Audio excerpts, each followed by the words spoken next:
That goes. Hi everyone, that then he goes Tano here, the internet's busiest music nerd, and it's time for a review of this new Taylor Swift album, Midnights. This is a brand new LP from singer and songwriter Miss Taylor Swift, who has been on a tear as of late, with back-to-back folk albums, re-recording fan favorites, and it also looks like Jack Antonoff is at the production helm once again. There is an extended edition where things get a little broken up producer-wise, but the standard version of this record is, for the most part, a Taylor Swift and Jack Antonoff experience. And a sonically cohesive one at that. If Midnights has anything going for it, it's consistency. It's simple drum patterns, it's very gentle synth patches, spacious mixes, and subtle instrumental progressions are all pretty much par the course for the entire record, outside of a few moments where maybe the drums or grooves get a bit punchier. But yeah, this is not another folk album, and this is also not your standard Taylor Swift singer-songwriter experience.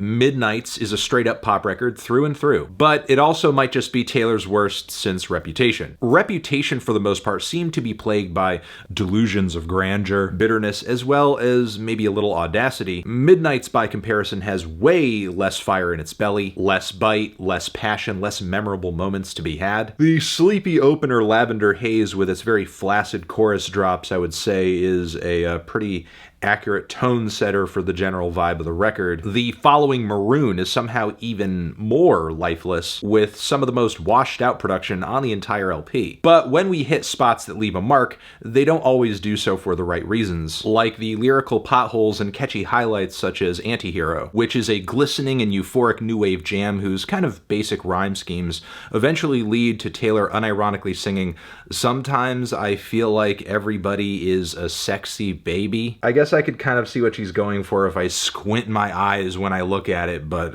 what? But you know what? I think Taylor's allowed at least one stinker on each of these tracks. However, there are songs that are pretty off the rails from start to finish, like the song Question, for example, which has these very bland synthesizer drones and skeletal perks that set the stage for these mumbo-jumbo verses about a love that didn't quite work out. These build tension for a chorus that is really convinced that it's a showstopper, when it's really like some goofy rom-com stuff saying, "Did you ever kiss someone in a crowded room and every single one of your friends was making fun of you, but 15 seconds later they were clapping too?" There's also Midnight Rain, which is handily the most underwritten track on the entire record.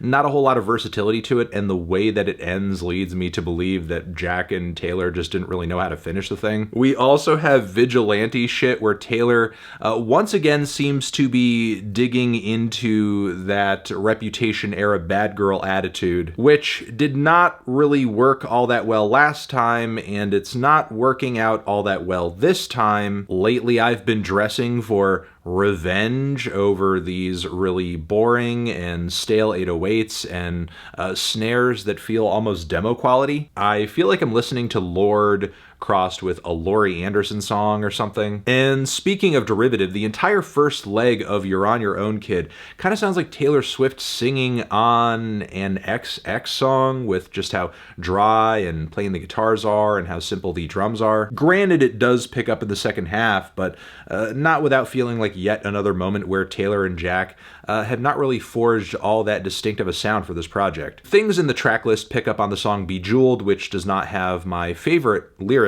on the record, mind you. But hey, those kicks hit deep, and the chorus on this thing goes, "I can still make the whole place shimmer." It's not deep, but it is self-affirming in a way that pop songs do best when the recipe is right. And despite not really caring for some of the more toothless moments on this project, I actually did take quite a bit away from the song Labyrinth, which has a very subtle and linear build and feels like a Taylor Swift-themed religious experience, thanks to its organs and what sounds like some distant bells and a whole lot of atmosphere to boot. Also, these occasional, very bold synth licks that feel like something out of an MGMT song. Not to mention, Taylor does lay into this track some of her more evocative lyrics, and believe me when I say, lyrically speaking, for Taylor, this album, for the most part, is pretty lacking, especially for a track like this to kind of be an oasis of sorts. Hearing that you thought the plane was going down and how'd you turn it right around is certainly more interesting than listening to Taylor Swift describe karma as a cat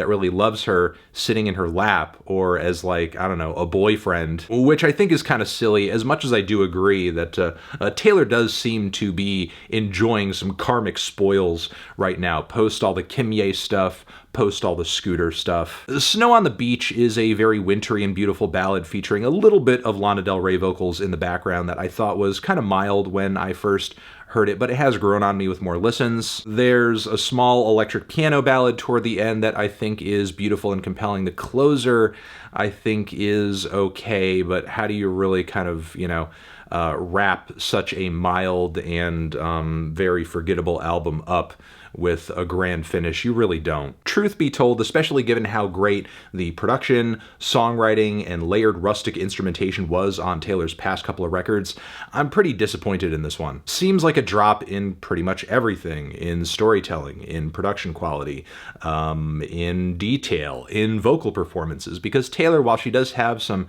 standout spots here and there, she, for the most part, just kind of matches the energy of these beats, and a lot of these beats don't really have a whole lot of oomph to them. For the most part, with Midnights, we get a lot of very shy pop productions paired with some of the most unflattering lyrics she has, written down in a while. I'm feeling a strong 4 to a light 5 on this record. Transition, have you given this album a listen? Did you love it? Did you hate it? What would you rate it? You're the best, you're the best. What should I review next? Hit the like if you like. Please subscribe and please don't cry. Hit the bell as well. Over here next to my head, it's another video that you can check out. Hit that up or a link to subscribe to the channel. Anthony Fantano, Taylor Swift, forever.